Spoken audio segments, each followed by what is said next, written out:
Hello, friends. Back super quick. UFC 321 just ended.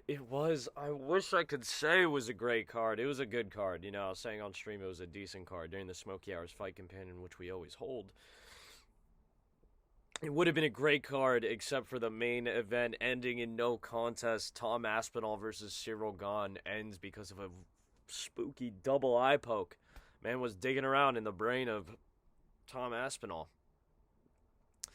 God, but I'll just do a little recap of the event. It really was decent. It was painful how it ended, man. Almost cashed some big bets. Called a lot of fights perfectly, actually.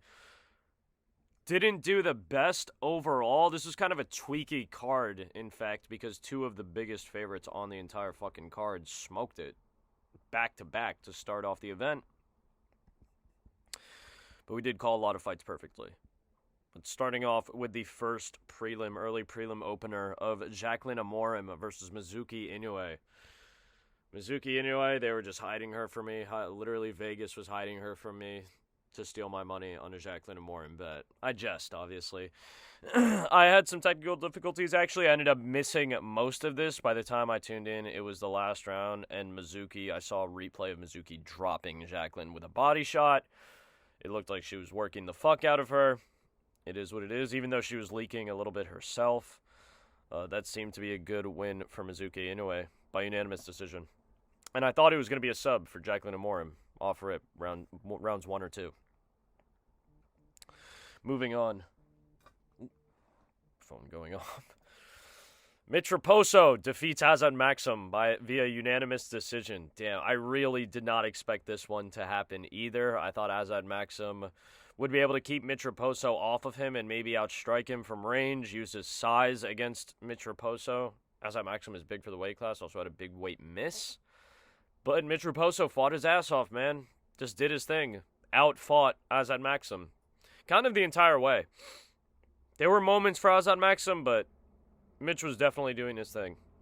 And again, like I said, two biggest favorites on the card, I believe, or two of the biggest favorites on the card, smoked. Off rip. Then we had Hamdi Abdelwahab versus Chris Barnett. He won by unanimous decision.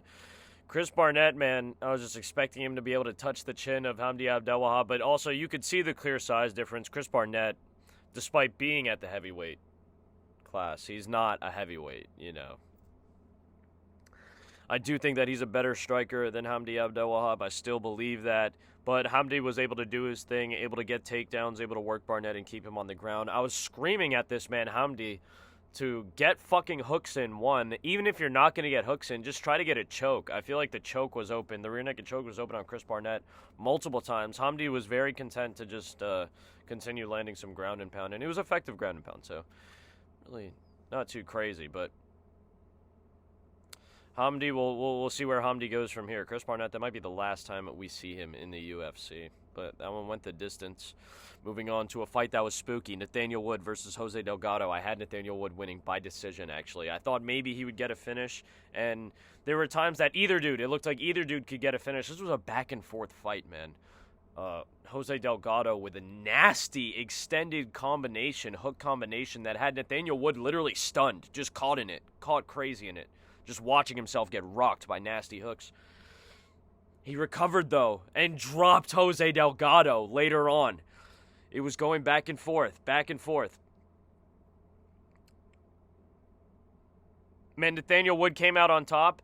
It did seem like it was close, even possibly the robbery. It might have been the robbery. Jose Delgado is definitely someone to watch regardless. Jose Delgado, insanely sharp shots, extended throughout the fight. He didn't really fade, even though he was taking shots from Nathaniel Wood. Man took a little bit of damage. The most adversity that Jose Delgado has probably seen in his professional career. Still looked very good. Nathaniel Wood showing a lot of respect, saying that Jose Delgado, in his opinion, is going to be a future champion.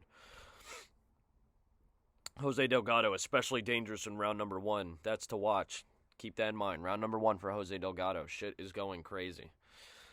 Moving on, nice and quick through these fights. Walter Walker defeats Louis Sutherland via submission, a heel hook in round number 1. I called it perfectly. I said the heel hook too. This was getting kind of spooky into the trend. Walter Walker has won, I believe that was 4 or 5 fights even by heel hook now consecutively.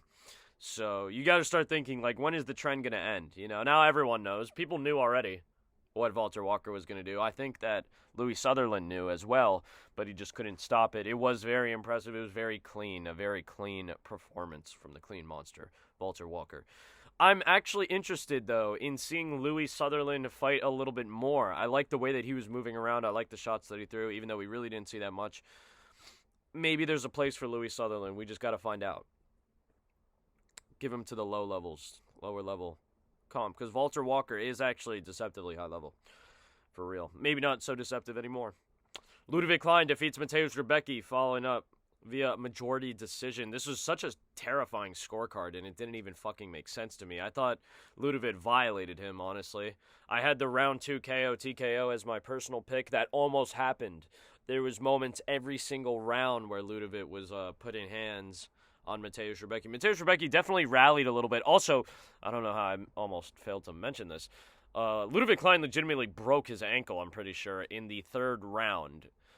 Defending a takedown from Mateusz Rebecki, just collapsed with his ankle underneath him, snapped his shit up real quick, was able to survive from the bottom, even threw up some hellacious shots from the bottom, actually. Hammer fists and elbows. Already had 2 rounds in the bank, I'm pretty sure. That was kind of the vibe going on from there. But again, majority decision, spooky as a motherfucker. Moving on. Ikram Alascaro defeats Jung Young Park via decision, unanimous. Again, another good fight. It really hurt me to pick against Jung Young Park. Jung Young Park looked good, and he won the 3rd round. The cardio was actually taking over. It was becoming a problem for Ikram Alaskarov. Ikram did just enough, though. He hung on, put him away.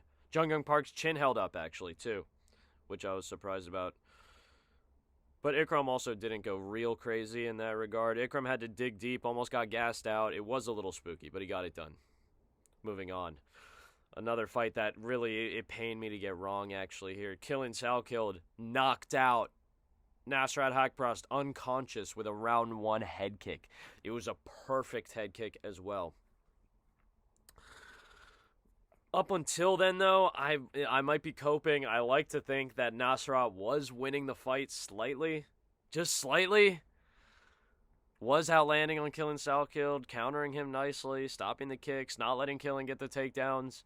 It was good work from Nasrat, and then just a fucking perfect, picture-perfect, beautiful head kick from Killing Salkilled. The shit that makes me bite my lip with pleasure. But we move on. That was painful. We were about to cash out there big time. That was the last leg for a couple of our parlays, and unfortunately, did not hit. I had Nasrat winning by decision. We just needed him to win. If he won by decision, that would have been even better, but unfortunately not. Moving on to another perfect pick, though. Azamat Murzakanov knocks out Alexander Rakic. Really TKO'd him in round number 1. Beautiful right hand that Azamat waited for. Rakic was looking spooky. He looked like he was in crazy shape. The shots looked extremely dangerous with the hands and the feet from Alexander Rakic. But Azamat, very composed, took his time, landed that right hand beautifully. Really just fucking didn't flatline Rakic, but it stunned him, turned him off for a second. Eyes were open, he was looking around, but it was clipped. Came with the follow-up. Very clean finish. Good work by Azamat Murzakanov. More finishes, keeps his undefeated streak going. Time to see who he fights next for real. Then we had a big underdog pick. We knew Alexander Volkov versus Jailton Almeida. We fucking knew. Holy shit, another perfect pick. I had him by decision, and man won by fucking decision. That was the right call, too. It was a split decision. Jailton Almeida was able to get his takedowns going. But we can't forget, in round number 1, Volkov straight up outclassed Jailton Almeida on the ground. Jailton Almeida got the takedowns working, got Volkov down. Volkov was able to reverse positions, threaten this man Jailton Almeida. And what Jailton Almeida would never do is throw ground and pound. Alexander Volkov, whenever he got the chance, he was working. Even when he was on the bottom in the later rounds. That's what we're getting to now.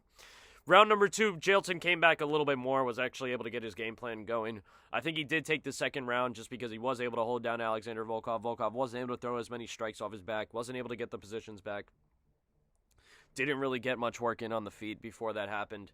Round number 3, I think Volkov got some work in on the feet and got work in on the ground. threw up submission attempts. He was really fucking working off of his back. That's the thing. Volkov was throwing elbows, hammer fists, throwing everything off of his back and cracking Jailton Almeida. Jailton would just take it. He would just sit there and take it. That was the right decision for Volkov to win that fight. Great win for Volkov. Great fucking win in his 50th pro fight. Moving on, Umar Nurmagomedov defeats Mario Batista via decision unanimous. I don't think this should be a unanimous decision. I do think that Umar won. Umar beat Mario. Mario was the last leg in pretty much every parlay. That shit was very painful to watch. Watch him lose like that. Almost cashed out big time. Just going to leave it at like that. They had a great back and forth. Umar won the first round pretty decisively. A lot of control. Did his thing against Mario. Mario wasn't able to find the escapes there. Second round, though, here's the thing. The striking, I think, was slightly in the favor of Mario Batista. They weren't even going to the ground, and Mario Batista lands a fucking beautiful knee. Kind of to the body, but also to the chin. Drops, legitimately knocks down Umar Nurmagomedov. And the round was even. The round was even since then. Mario Batista even had a little bit of top control and ground and pound.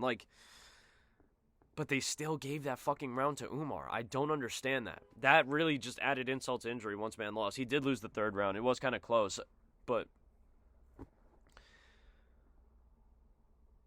man did lose the third round. The day that Umar Nurmagomedov gets knocked out, it will be a great day. The sun will be shining. Children will be laughing, playing. Couples kissing, embracing. Birds flying and singing. It's going to be a beautiful day. A beautiful day. I'm waiting for that day. Moving on to the co-main event. That was the featured fight of the night. The co-main event of Mackenzie Dern and Virna Jandiroba. Mackenzie Dern wins in their rematch.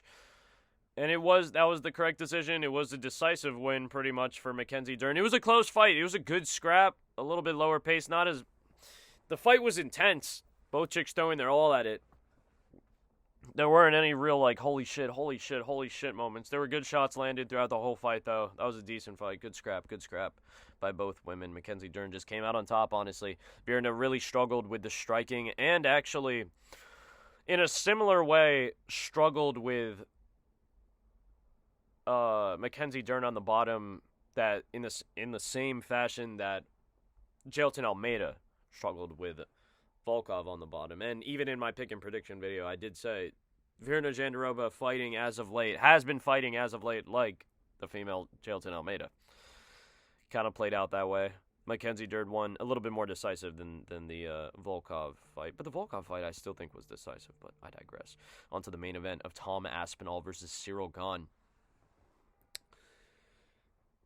I can't say this was a good fight. I almost said that just on habit, muscle memory kind of, but round number 1, keep it a stack. Cyril Gane won that shit. Cyril Gane was moving around. Cyril Gane was touching up Tom Aspinall. Had his nose bloodied. Wasn't the craziest shit.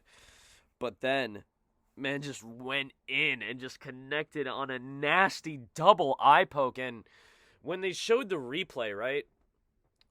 At first, it was in super slow-mo, right? It didn't even look that bad. It really didn't look that bad. But then, as it went on, you could just see both fingers dig into the eyes of Tom Aspinall. And after about 3 minutes of break time, it was pretty obvious. Tom Aspinall just kept repeating he couldn't see. Jason Herzog, I really respect, because there was a moment in there where Jason Herzog was like, I'm actually not going to talk to him for a minute because he's going to say something that's going to lead us down a path.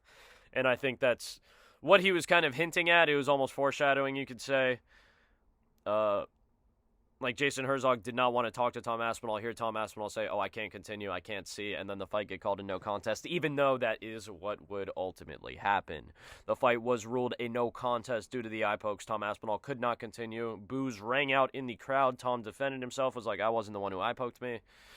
What the fuck can I do about that? It was a bad eye poke. It was a really bad eye poke, I get that this could be kind of polarizing, even though I really haven't seen much. Chat was polarized. The chat was polarized. You got to be in the chat to see. Chat was kind of polarized about it. There were vibes of maybe Tom could have pushed through it. There was also, Tom just got the shit poked out of him.